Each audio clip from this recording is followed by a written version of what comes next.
Buddhaṃ saraṇaṃ gacchāmi, Dhammaṃ saraṇaṃ gacchāmi, Saṅghaṃ saraṇaṃ gacchāmi.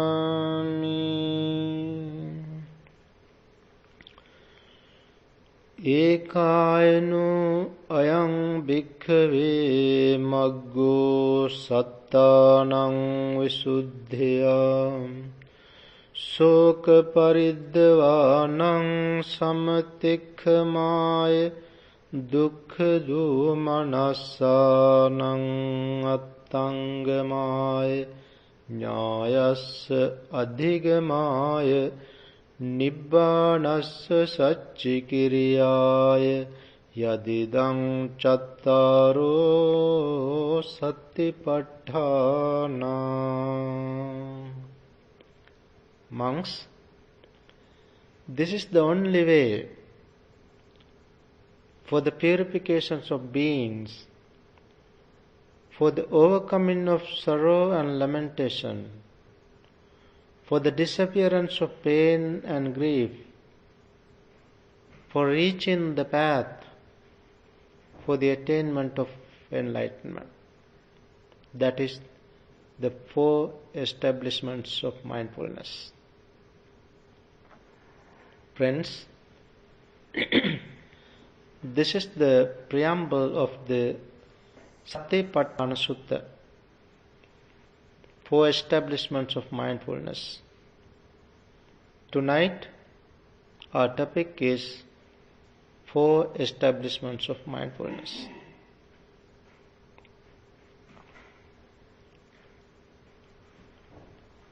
This afternoon, I said we have to understand the real teaching of the Buddha. Buddha has taught us the Dhamma as the real teaching, which are unparalleled. That teaching is, the Buddha gave 7 topics. Of the 7 topics, there are 37 factors. Those are the real Dhamma, real teaching taught by the Buddha. Which are called 37 factors of enlightenment. Of the 37 factors or the 7 topics, the first topic the Buddha taught, the first topic was this, that is Satipatthana, four establishments of mindfulness. 4 establishments of mindfulness, 4 foundations of mindfulness, 4 frames of reference, or like that. There are several different translations. However, this is the same. I prefer to use 4 establishments of mindfulness, because these are to be established. These are not mere foundations. Sometimes foundations never come up. Some people, they can't build up houses. Only foundations remain. So the established is, you have to establish it. You have to set up there, establish there. The Buddha taught us to establish mindfulness on 4 places. Therefore, I prefer to use the term establishment of mindfulness. In the Anapanasati Sutta, yesterday we talked about Anapanasati Sutta, where the Buddha said, when mindfulness of breathing is developed and cultivated, it fulfills 4 establishments of mindfulness. So when you practice one, you fulfill four factors, four establishments of mindfulness. There is a discourse named Avijja Sutta. Avijja means ignorance. In the Anguttara, the numerical discourses, there is a discourse named Avijja Sutta, Ignorance Sutta, where the Buddha gave the nutrients, the course of things. Referring to the liberations, Buddha said the course of liberation, the nutrients of liberation is the 7 factors of enlightenment. At the course of liberation is the 7 factors of enlightenment. Then said the course of 7 factors of enlightenment was the 4 establishments of mindfulness. And further said course of 4 establishments of mindfulness are the 3 modes of conduct, 3 modes of good conducts. Now you know what are the 7 factors of enlightenment, 4 establishments of mindfulness. What are the 3 modes of conduct, good conducts? 3 modes of good conduct are physical conduct, verbal conduct, and mental conduct. We do things physically, verbally, and mentally. Physically, good conducts are refrain from killing, then refrain from taking that which is not given, refrain from sexual misconduct. Those are physical good conduct. Then verbal, refrain from false speech, refrain from malicious talk, refrain from harsh speech, refrain from frivolous talks. Those are verbal conduct, good conduct. Then mental, refrain from covetousness, refrain from ill will, and refrain from wrong view. Those are mental conduct. So those are the causes for the establishment of mindfulness, for the 4 establishments of mindfulness, the Buddha said. Another occasion, Buddha said there are heap of unwholesome and heap of wholesome, kusala and akusala, heap of unwholesome and heap of wholesome things. Referring to heap of unwholesome, Buddha said the heap of unwholesome are the 5 hindrances. You know there are 5 hindrances. As long as we have 5 hindrances, as long as they are manifesting, they are on surface, we can't meditate, we can't concentrate. What are the 5 hindrances? Sensual desire, ill will, laziness and sleepiness, restlessness and worry, and doubt. These are the 5 hindrances. These are like corruption of gold, rust, dust in gold. As long as there are different rust, dust in gold, gold is not malleable, workable, it's not pliant enough. You can't make anything, make any ornament out of gold. Just like that, the Buddha said, these are not my similes, the Buddha gave this. Buddha said, like that in our mind, as long as these 5 hindrances are there, we cannot do anything with our mind. So, then that is what is called akusala. Akusala, that is unwholesome.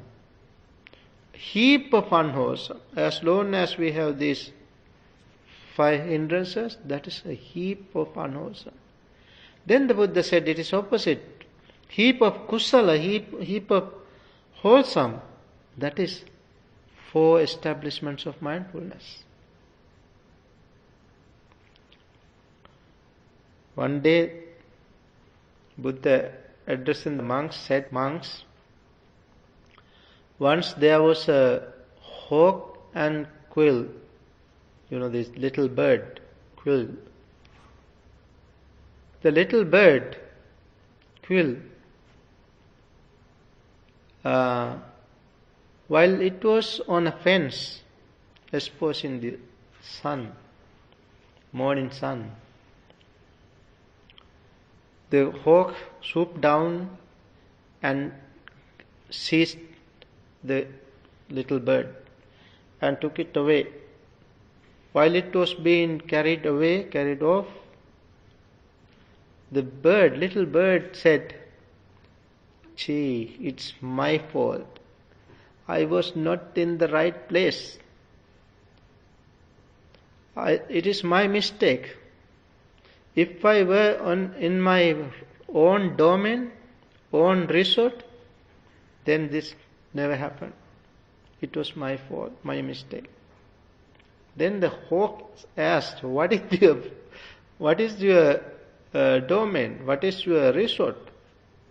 Then the little bird said, "It is the newly plowed field where there are clods. That is my domain. If I were there, you can't grasp me, seize me." Then the hawk released the bird. "Let go. Okay, better you go. Stay wherever.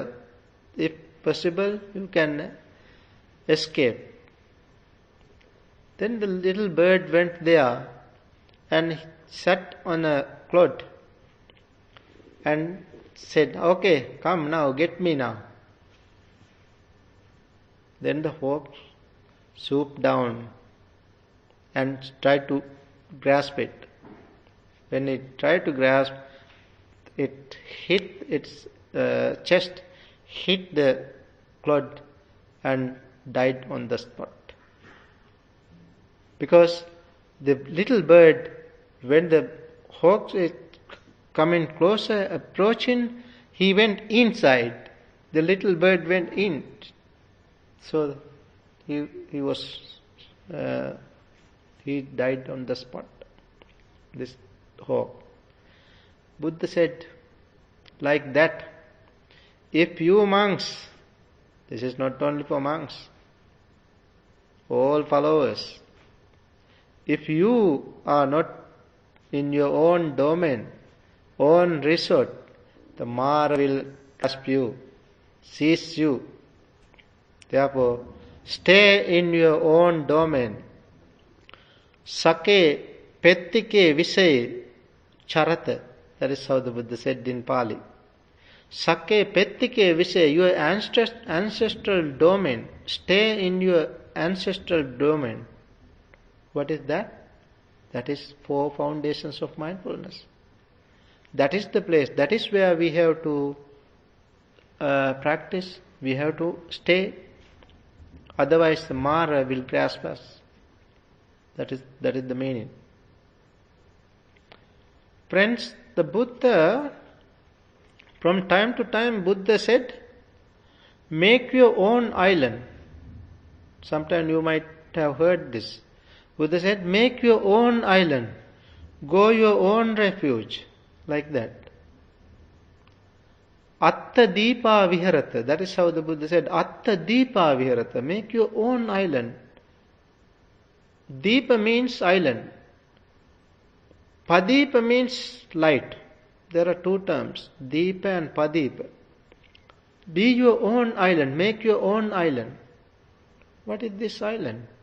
In the Dhammapada we read the stanza, one stanza. Buddha said, Utthanena, Appamadena, Sangamena, Damenacha. Deepang Kairata Medavi. Deepang Kairata Medavi. The wise one makes his own island, which no flood overwhelms. What is this island? And even in the last days of the Buddha, the Mahaparinibbana Sutta, before his passing away, Buddha said, make your own island. This island is the square-shaped island. That is the four establishments of mindfulness. That is the island. Make the four establishments of mindfulness as your own island, which never overflooded. Overwhelming flood. That is why the Buddha taught us. That is how the Buddha taught us to understand, to practice mindfulness, four foundations of mindfulness. Another occasion, Buddha said, monks, if you really love, if you have really compassion to your friends, to your colleagues, to your relatives, encourage them, teach them, establish them four establishments of mindfulness. So that is the best thing. That means that is the best thing that you can do for your relatives, for your friends. So since you are my friends, I want to share with you this sutta, share with you this four establishments of mindfulness. This sutta, this discourse was delivered when the Buddha was living in the present capital of India, New Delhi. In New Delhi there is a place, even today you can see when you go to New Delhi, if you visit New Delhi, you can see this place where the Buddha delivered this discourse. It is now preserved by the government, archaeological department. So, when the Buddha was there, Buddha addressing the monks said the preamble of the discourse. Buddha said, monks, this is the only way when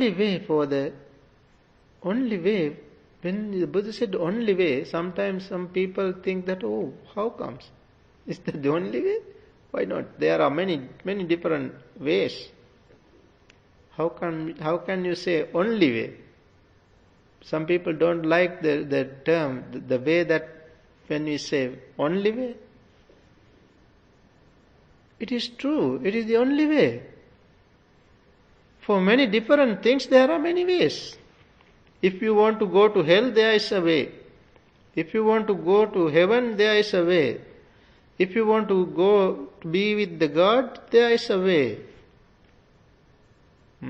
Different ways, this is true. But for this purpose, the Buddha said, for this purpose, what are the purpose? There are not only one particular person, Buddha said 5 purposes. For 5 purposes, this is the only way. What are the 5 purposes? Buddha said, for the purification of beings, not only humans. For the purification of beings, this is the only way. For the overcoming of sorrow and lamentation, this is the only way. For the disappearance of pain and grief, this is the only way. For reaching the path, Noble Eightfold Path, this is the only way. For the attainment of enlightenment, this is the only way. That is how the Buddha put this. What is that? 4 establishments of mindfulness. Then the Buddha said, what are the 4? In the discourse, the Buddha said, what are the 4? Contemplating body as body, contemplating feelings as feelings, contemplating mind as mind, and contemplating mental objects, phenomena as phenomena, mental objects as mental objects. Those are the 4. Then Buddha explained the first one, contemplating body as body. In order to practice this, Buddha said, you to find a proper place.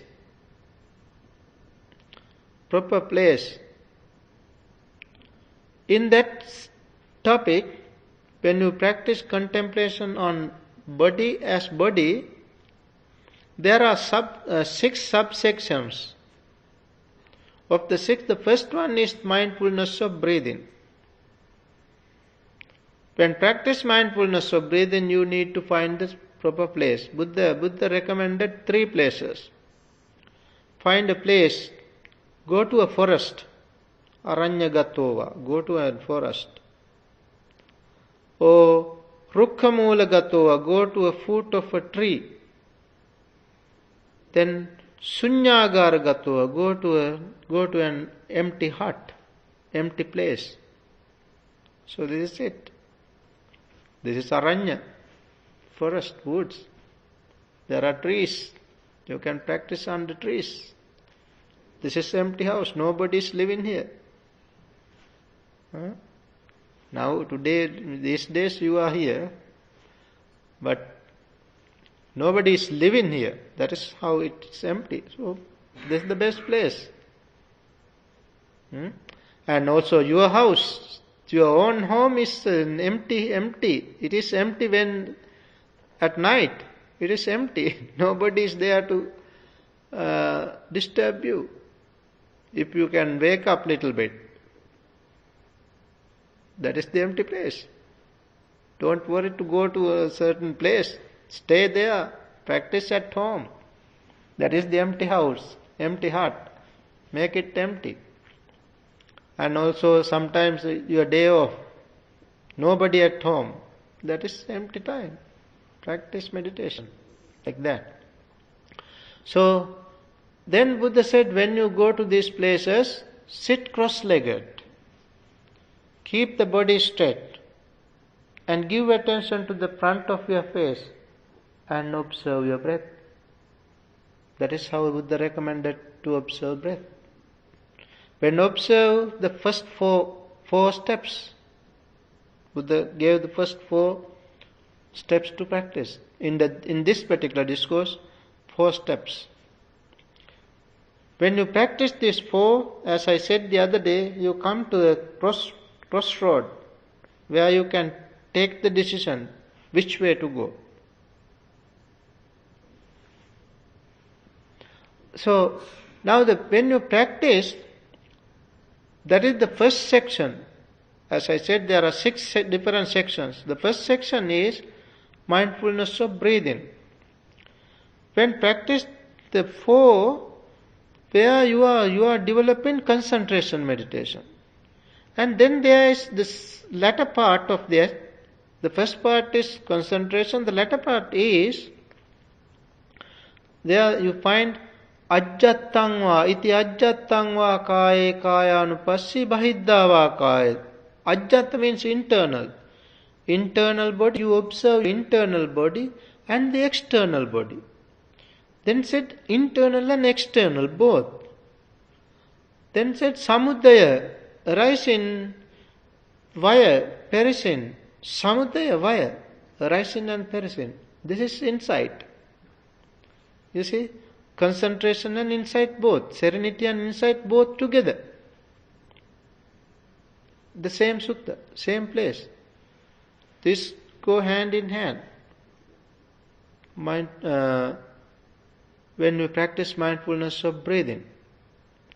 So then the second section is 4 postures. Whatever we do, wherever we go, we have 4 postures. Going, wherever you go, that's going posture. You are going somewhere. When you stand in posture.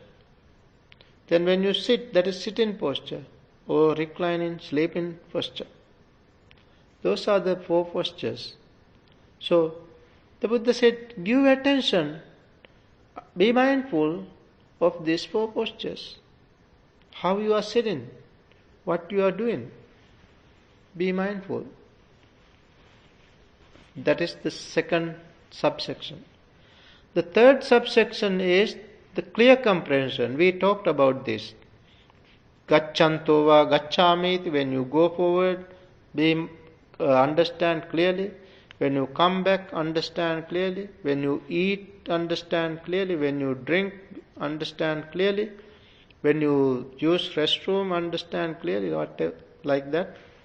I explained this the other day, so it is clear to you.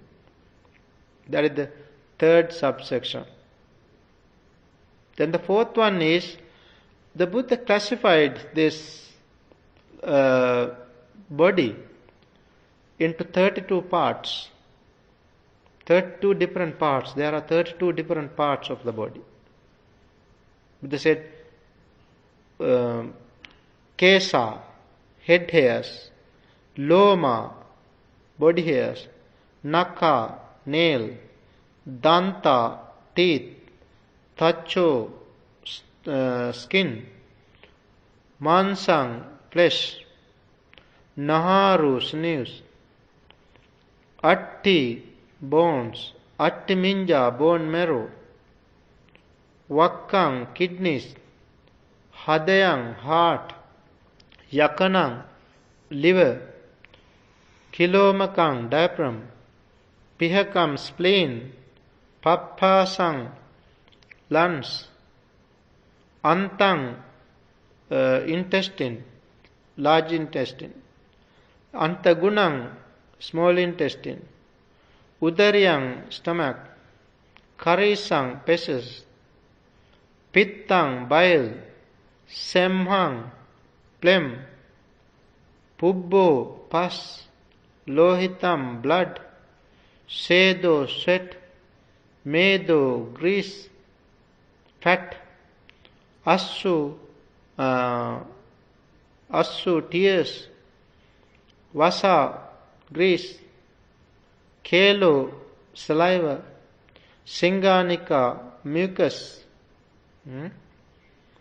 Lasika, oil in the joints, kind of oil in the joints, Muttang, urine. All these are the different things, most valuable things in it. Valuable things in this bag.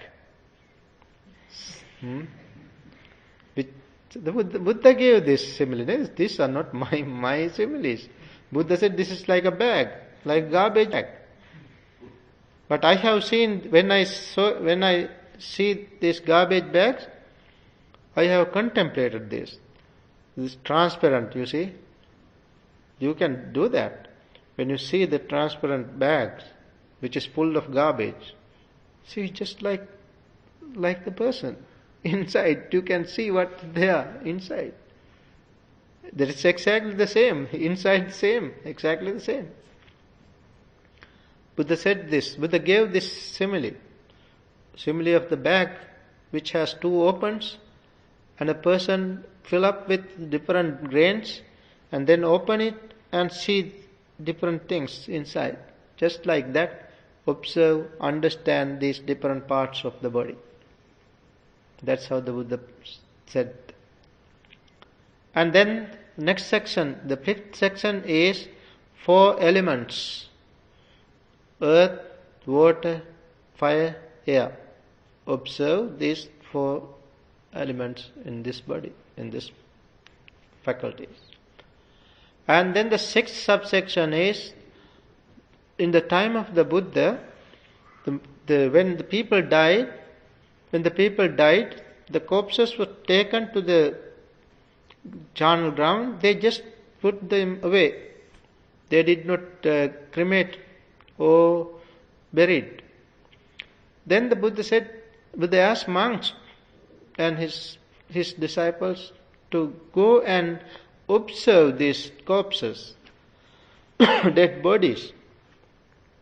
When it is after death, 2-3 days after, or 1 week after, like that, from time to time, go and observe this. Understand different stages of the dead body. Whenever you go there, you can see different stages. How it is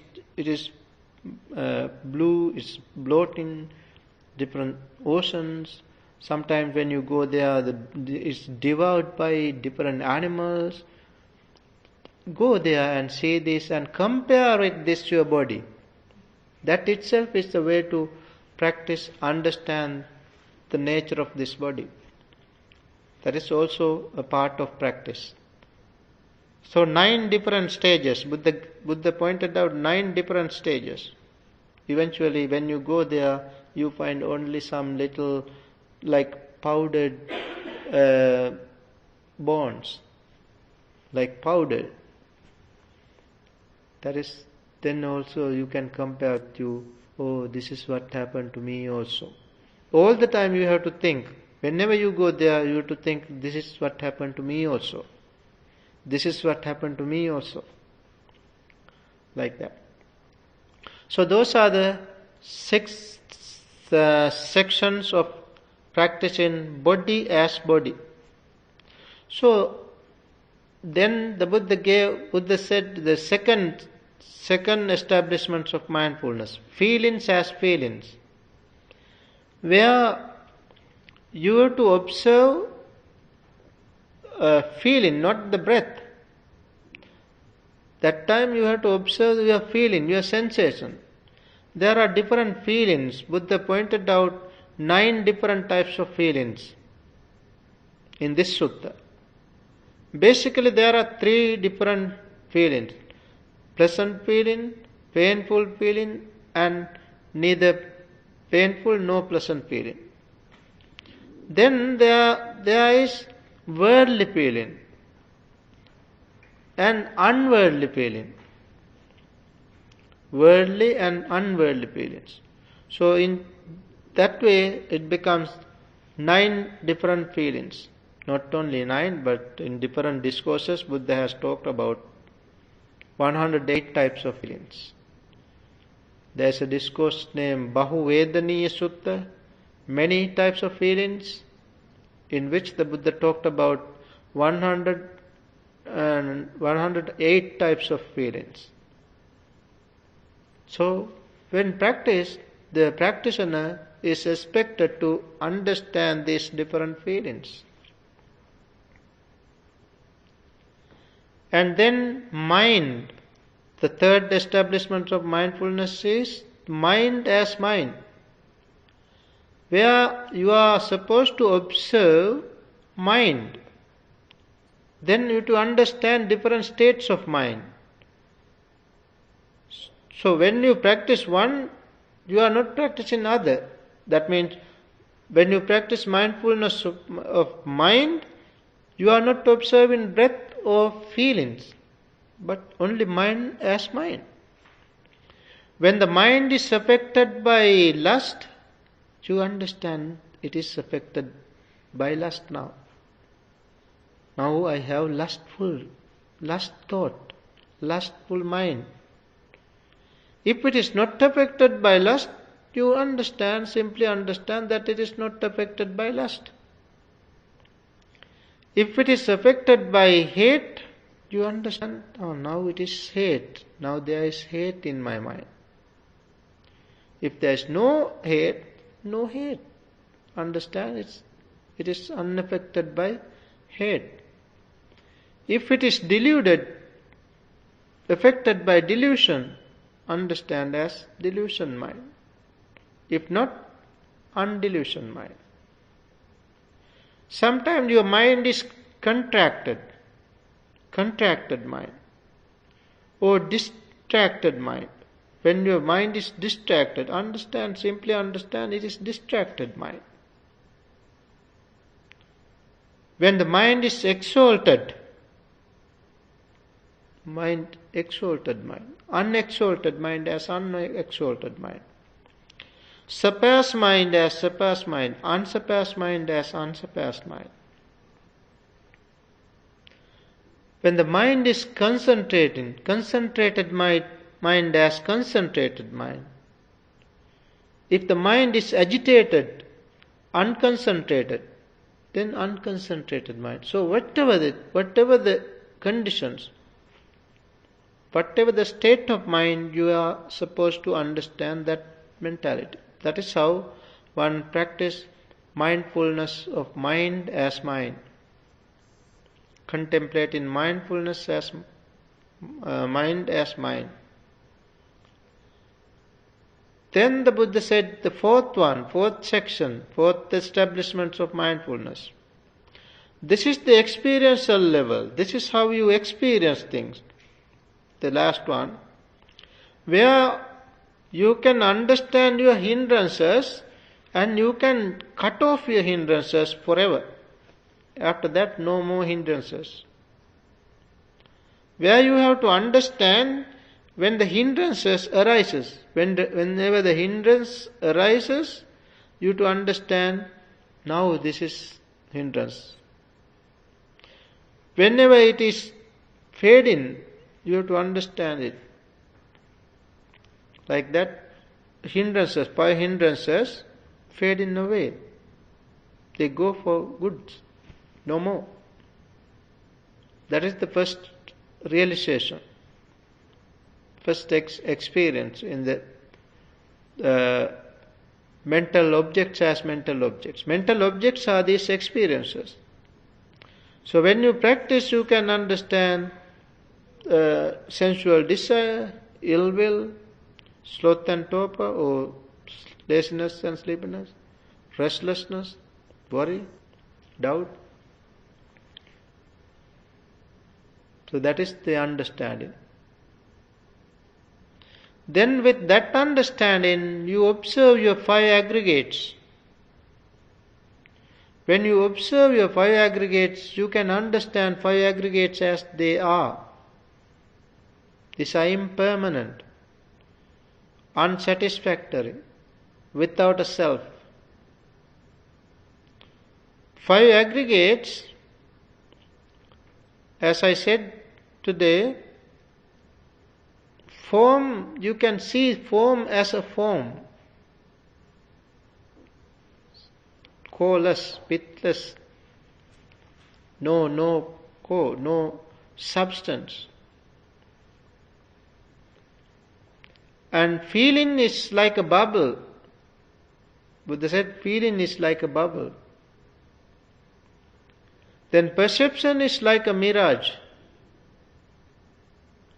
Volitional formations are like a trunk of a banana tree. Banana tree, perhaps some of you have not seen. Like an onion. You cut layers and layers, you remove. No core, that's the meaning. Like an onion.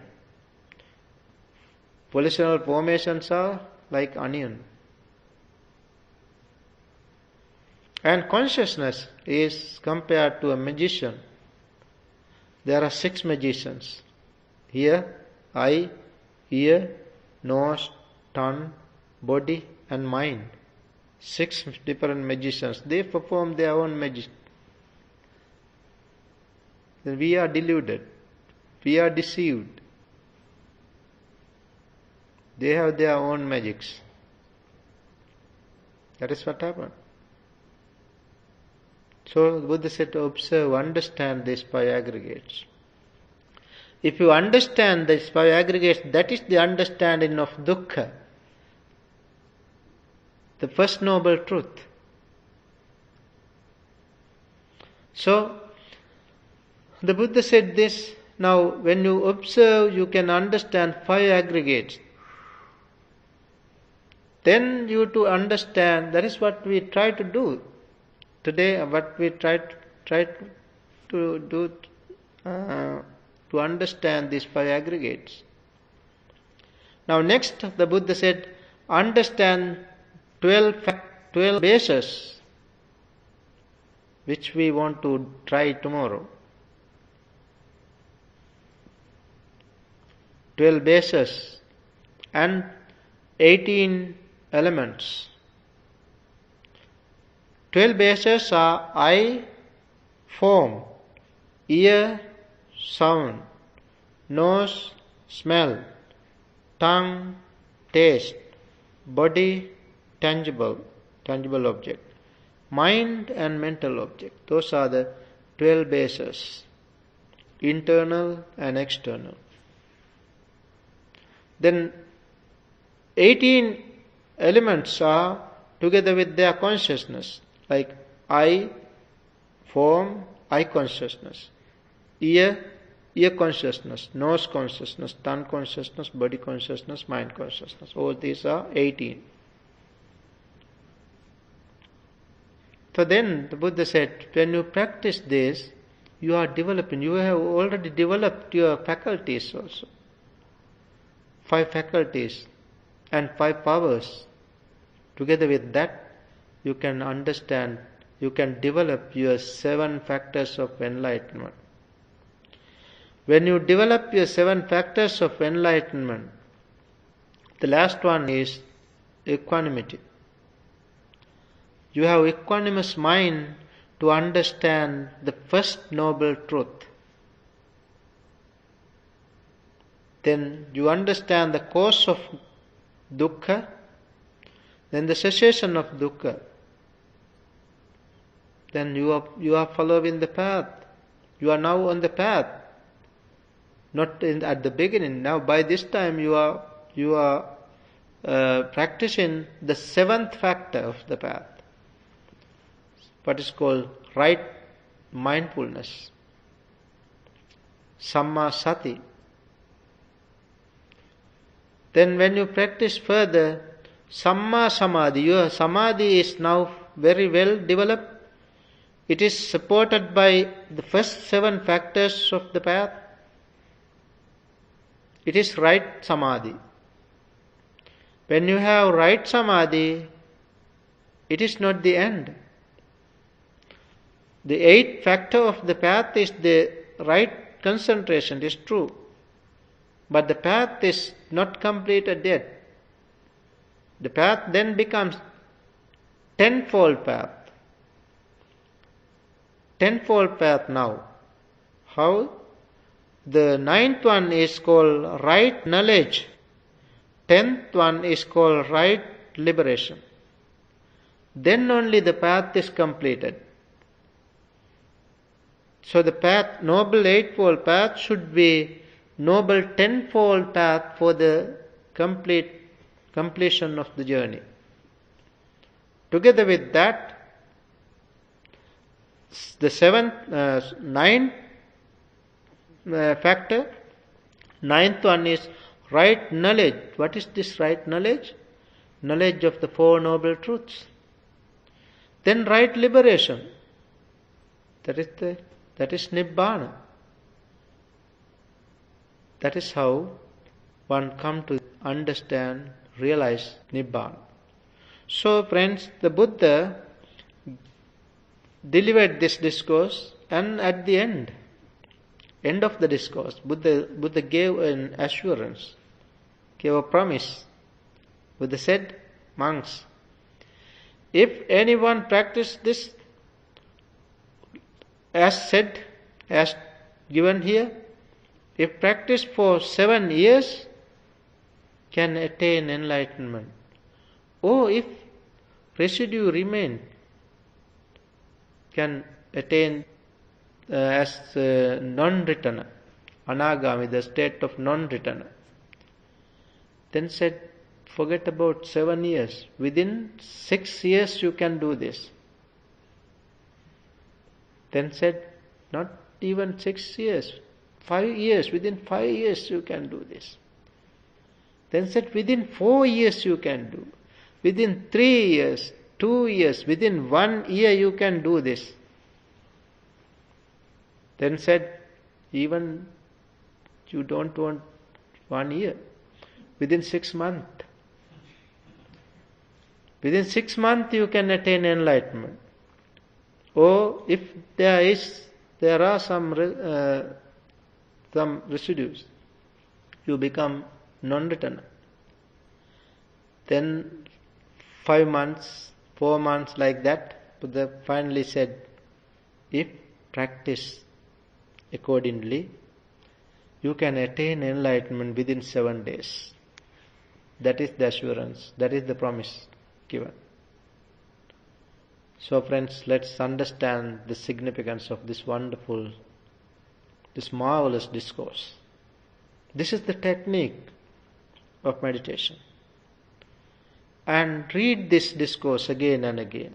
We have to read this discourse again and again. Then you know the technique.